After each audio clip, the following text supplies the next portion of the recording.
afternoon. Chairman Maccaro, thank you so very much. As he said, we have been long-standing friends. We've worked together in many ways over many years. So thank you for your friendship and for your decades of work. As the chairman said, as a proud daughter of California, I know the difference that so many of the leaders here have made, not only for the state of California, but for the entire nation. And it's my great honor to be with all of you.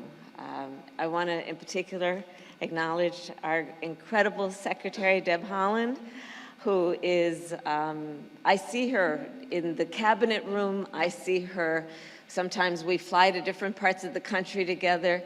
I see her work, I see her advocacy, I see her strength, I see her fight. You are a fighter for so many and an inspiration to so many people, Deb. Thank you so very much. Truly. So it is an honor to be with everyone today. And it goes without saying, every day, tribal leaders help America live up to our highest ideals. You are the fighters for freedom, for justice, for equality. Your work is the work to ensure security and opportunity for all. You speak truth about our country's history so that the lessons of our past can guide us toward a better future. And I thank you with deep thanks for your leadership and for your partnership. President Joe Biden and I believe the bonds between our nations are sacred. And we believe we have a duty to safeguard and strengthen those bonds. A duty to honor tribal sovereignty, to ensure tribal self-determination, to uphold our trust and treaty obligations, and to fight to make sure all Native communities have the support and the resources they need to succeed and to thrive.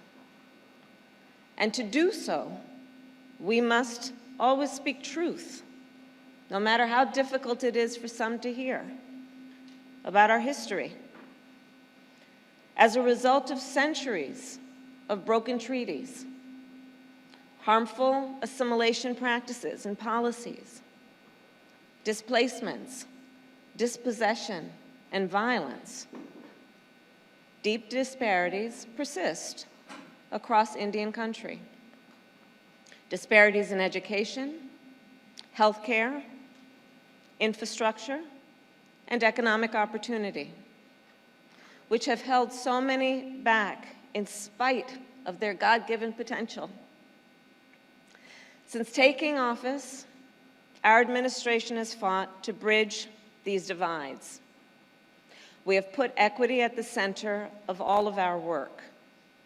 And with the help of so many of the leaders in this room, we have made real progress. Take, for example, the issue of maternal health in Native communities. I don't need to tell anyone here, but the fact is that before, during, and after childbirth, women in America die at a higher rate from pregnancy-related causes than women in any other wealthy or developed nation in the world. And for certain women, the risk here is even higher. Native women are more than twice as likely to die from pregnancy-related complications. I have fought for years to make maternal health, including Native maternal health, a national priority. As a United States Senator, I introduced a bill to invest in culturally competent care, to make sure that the voices of Native women are heard and, equally important, respected. As Vice President last year, I convened the first ever Federal Maternal Health Day of Action to make sure that America treats maternal mortality as the crisis that it is, and to center the perspectives and experiences of Native patients and providers. This year, our administration gave states the ability to expand postpartum Medicaid coverage from just 2 months to 12 months, to a full 12 months, which is long overdue. So far, more than half of all states have expanded this essential coverage, which means that today, hundreds of thousands more women and thousands more Native women can have access to things like pelvic exams and vaccinations, postpartum depression screenings, and regular checkups. Together, we are all also fighting to address economic disparities in tribal communities, in particular by expanding access to capital. America is powered by the ambition and aspiration of all her people. The ambition, the aspiration to start a business, to own a home, to get an education, to raise a family. But achieving that success requires access to capital and financial services, often. However, as we know, many Native communities are cut off from these essential resources. In fact, Native households are more than 3 times as likely to lack access to traditional financial institutions. So to address this inequity, our administration has invested more than $8 billion in community lenders, which are financial institutions that predominantly operate in overlooked and underserved communities.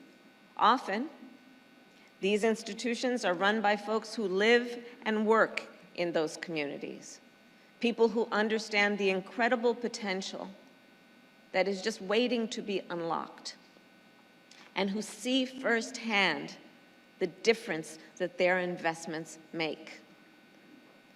Since taking office, our administration has invested millions in community lenders who serve Native communities. Lenders like Native American Bank in North Dakota, which helped build a treatment facility for opioid addiction in the lands of the Turtle Mountain Band of Chippewa Indians, and lenders like Keepton in South Dakota, which helps Native farmers access the capital they need to upgrade their equipment, to buy more land, and to hire more employees. President Biden and I believe that to address economic disparities that hold far too many communities back, we must combine the expertise and experience of the private sector with the reach and the scale that only the government can provide. That is why earlier this year, we launched the Economic Opportunity Coalition, a name we gave to a group of more than 20, as of now, 20 private sector organizations. We plan that group to grow, from banks and investment firms to technology companies and philanthropies.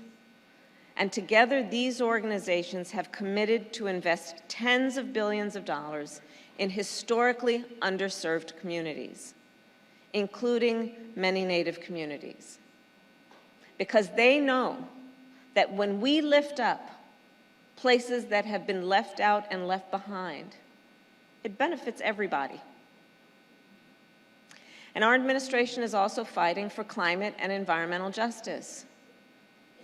Native communities are on the front line of the fight against the climate crisis. Land your tribes have long called home are increasingly being threatened by wildfire, drought, and sea level rise. And across America, Native communities are disproportionately impacted by toxic air and water pollution. All the while, we also know Native peoples have served as responsible stewards of our environment and natural resources for millennia.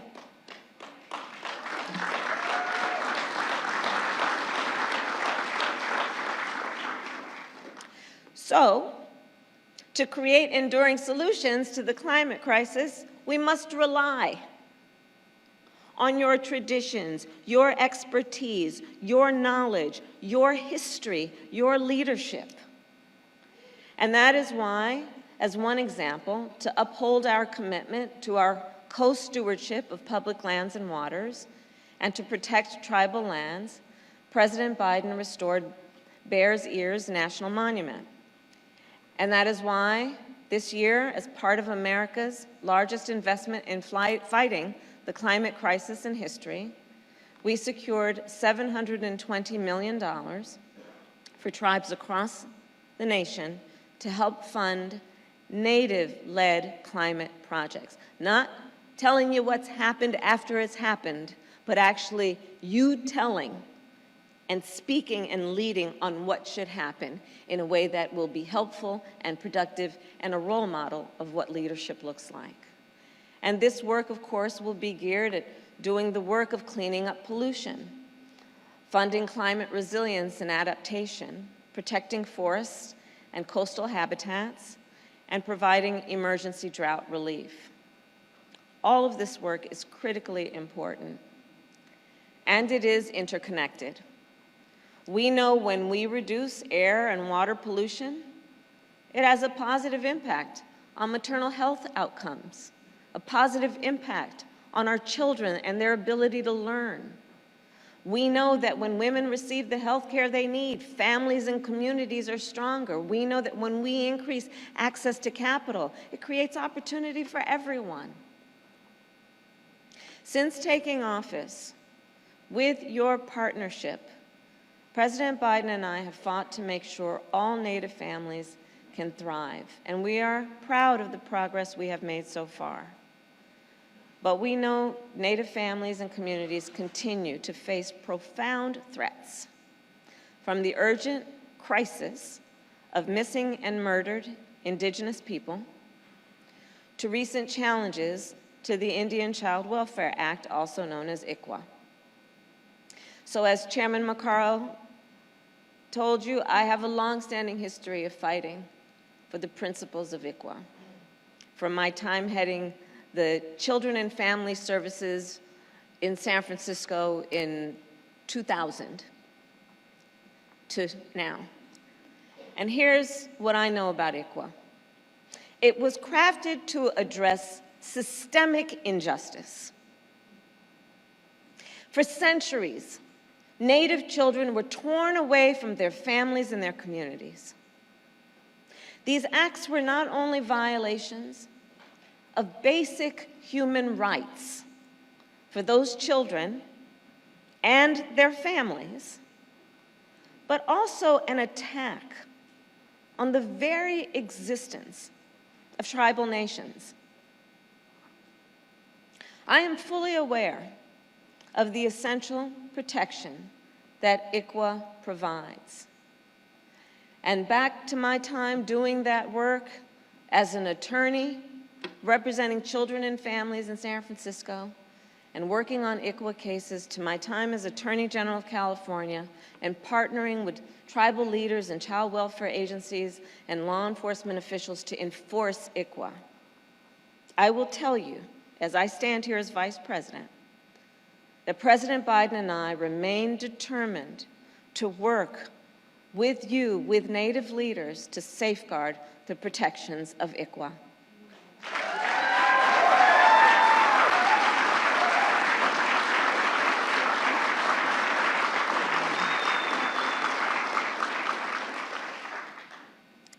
And finally, as our administration fights to create an America where all people have the opportunity to succeed and thrive, we will continue to depend on your friendship, on your leadership, and on your partnership.